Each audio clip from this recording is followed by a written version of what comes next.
Come Divine Will to read in my reading with Mama Mary and Mamina. Meditation 2. Peace be with you. Excerpt how hours of the Passion 20th hour. Crucified Jesus. How can so much love be possible? Ah, after so many pains and insults, your first word is of forgiveness, and you excuse us before the Father for so many sins. Ah, you make this word descend into each heart after sin. You are the first to offer forgiveness. But how many reject it and do not accept it?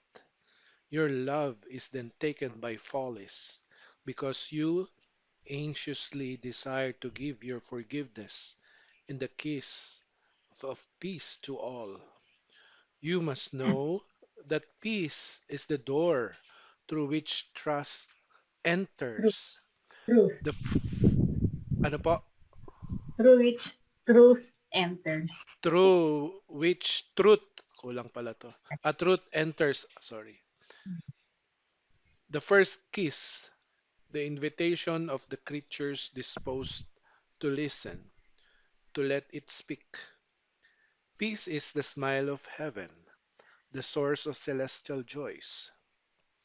Look at your Jesus. I am never troubled over any offense they can give me.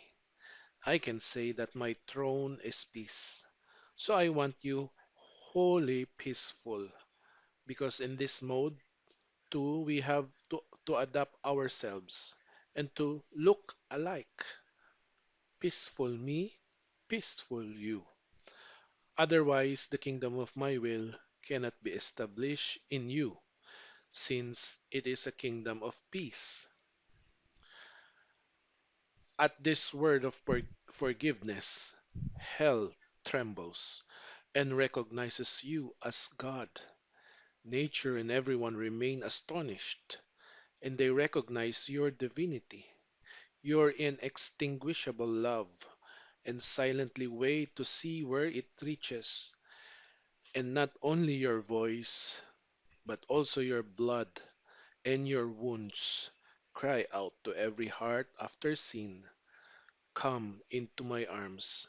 I forgive you, and the seal of forgiveness is the price of my blood. All, oh my lovable Jesus, repeat again this word of forgiveness to all the sinners which are in the world. Beseech mercy for all. Apply the infinite merits of your most precious blood for all. O supreme will, come to reign upon the earth, invest in all generations, win and conquer all, and do not delay any longer. Amen. End of reading. Thank you, Thank you po. Brother Jerome. Can you share us your divine insight here? Reading. Ah, yes po, this is basically po yung ito po yung extension ng kanyang mercy pa rin ano. Just Mm. celebrated our divine mercy, the ocean of mercy talaga naman po umulan, bumaha noong last Sunday and still continues pa rin this gospel even to this reading. Ito nga po yung peace be with you na binigay niya last gospel, andito pa rin. He's still giving this peace through forgiveness po. Kaya yun nga po, forgiveness, be merciful as the Father is merciful. So magkaano po pala no? Magkadikit yung forgiveness at yung peace na gusto ipamalita ni Jesus. You must know that peace is the door through which truth enters. Alam natin na yung mensahe ng Divine Mercy is Jesus, I trust in you. So Mhm. through talaga naman magkaano talaga no itong divine will tsaka divine mercy. Truth enters, the first key is the invitation of the creatures disposed to listen, to let it speak. So yun nga po, peace po talaga yung um, ang tawag nito, point out talaga gusto niyang idiin sa atin eh, itong peace eh. Kasi nga po talaga naman alam naman ni Lord na hindi tayo peaceful na tao. Kasi nga po dahil nga po sa ating kasalanan. Kaya para ulit-ulit ni Lord to eh, binibigay sa atin dahil tayo naman eh sinful nga po yung nature natin. Kaya parati niya tong sinasabi sa atin. Kaya nagte-tremble nga po talaga yung ano, yung dito yung hell, oh. Yung sa forgiveness pala. Kaya po pala, tamang-tama yung ginawa ni Father magbigay ng kumpisal sa mga ano. Kasi yun naman po talaga yung primary. Yan ang importante na ano, ma-receive ng bawat ano po. Kasi hell trembles pala yan eh. Kaya pala, ayan po. I think yun ang magandang ano po dito is yung forgiveness po and ano, na continuous pa rin po. Yung mercy ni Lord, eh, talaga naman kahit na nakapako na siya, no? Ayun ang una-una niyang binigay, forgiveness. Seal of forgiveness is the price of my blood. Ayun lang po. Thank you po. Thank you, Brother Jerome. Father, would you like to say something? Spot. Let me see. The first, I don't know where I read it though, whether it is from the Vatican or what, I forgot. Na both divine mercy and divine will have the same message. The message is basically forgiveness of sins. And therefore, what we should promote, what we should foster is availability of the sacrament and readiness of people to go to the sacrament of reconciliation. You know, even sincere Protestants, they really admire the sacrament of penance that we have, which they don't have. And that is really something that leads to peace. You know, when you see, peace can only be brought about when we accept ourselves, the truth about ourselves.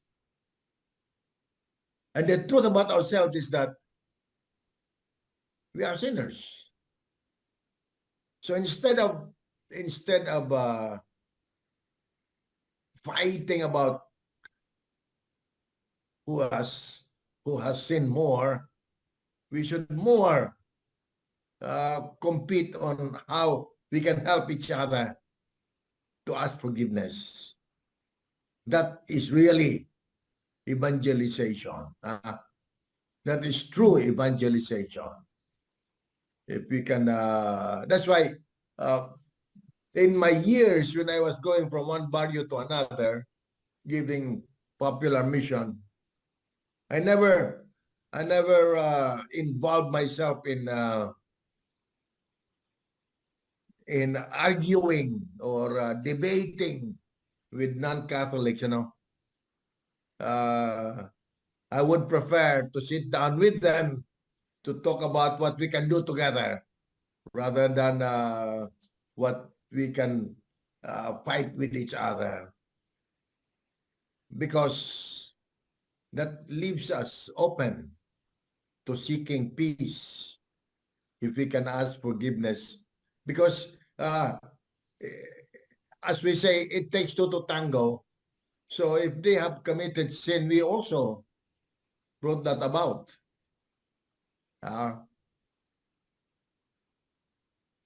As a matter of fact, history is now giving us the opportunity to appreciate what happened in the past.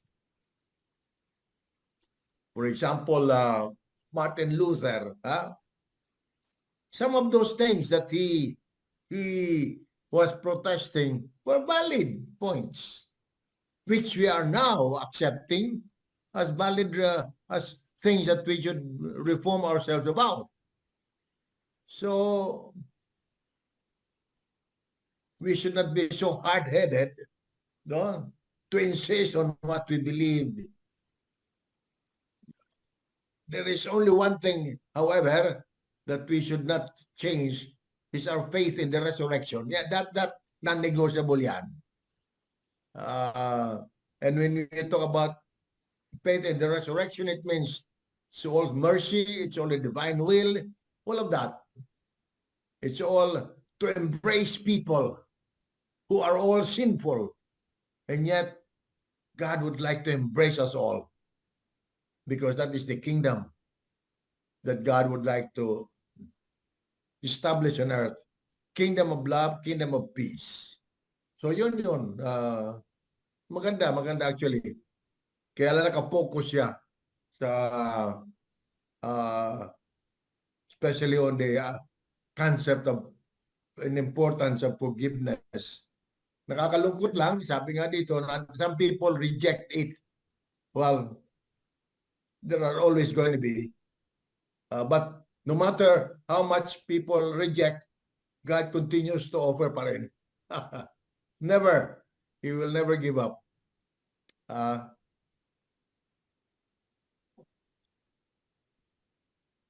Okay. Thank you po, Father. Father, if this knowledge about forgiveness of sins, especially receiving the sacrament of reconciliation had been given, then moving up, we can also give them the next step, which is really receiving the Eucharist and then calling our Lord Jesus in everything that we do. So, pwedeng side by side po yung Father, diba? So, we can reach out to as many people as we can. At na yung basic lang.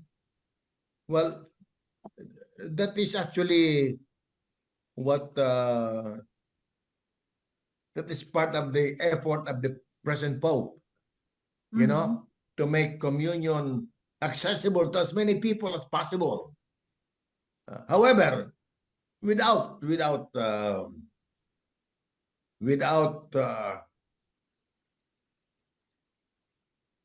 covering up if there are obstacles, no.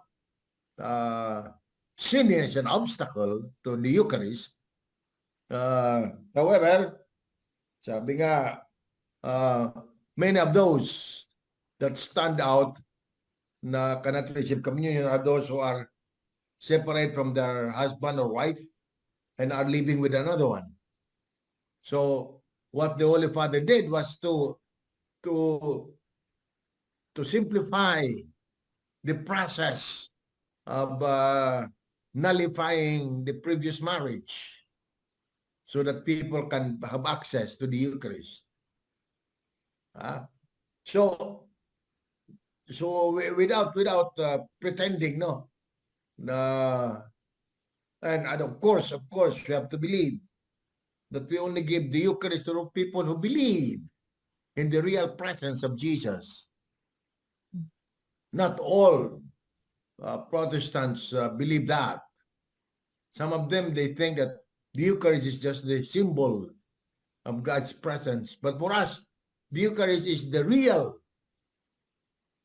Christ, the real presence. It's not just a symbol. So yon, may mga pero maganda naman yung sinabi mo na we should also open the Eucharist. Yes. But of course, only those, for example, who are baptized can receive that. All those who are in state of grace can receive Eucharist. Nandun pa rin yun. Father Frank, Oh, so yung yeah. pong mga nagli-live-in father, hindi kasal sa simbahan, eh hindi po talaga sila pwede mag-communion, no? Well, An sabi ko nga, talagang ah,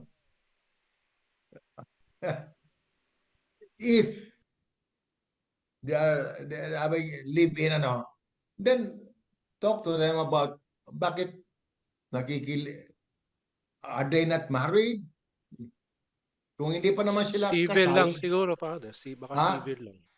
Baka civil married No. lang. So then let's encourage them to get married, to receive the sacrament. Ha? Encourage them.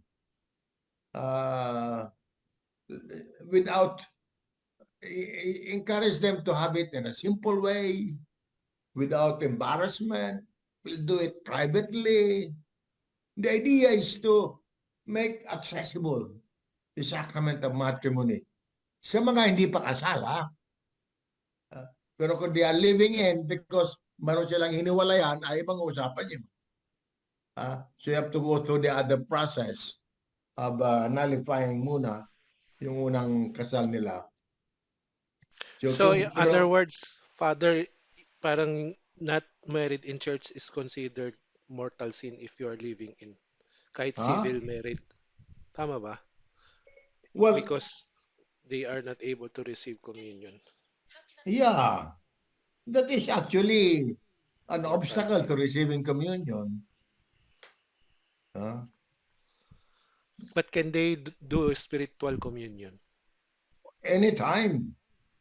Pwede naman. Spiritual communion is anytime. However, even in spiritual communion, there is that feeling na I am not, there is still, there is an obstacle because I am living in with one whom I can get, I can receive the sacrament of marriage for. So, yun ang dapat.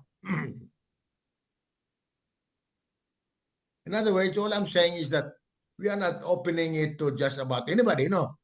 Meron din tayong policies, rules to follow.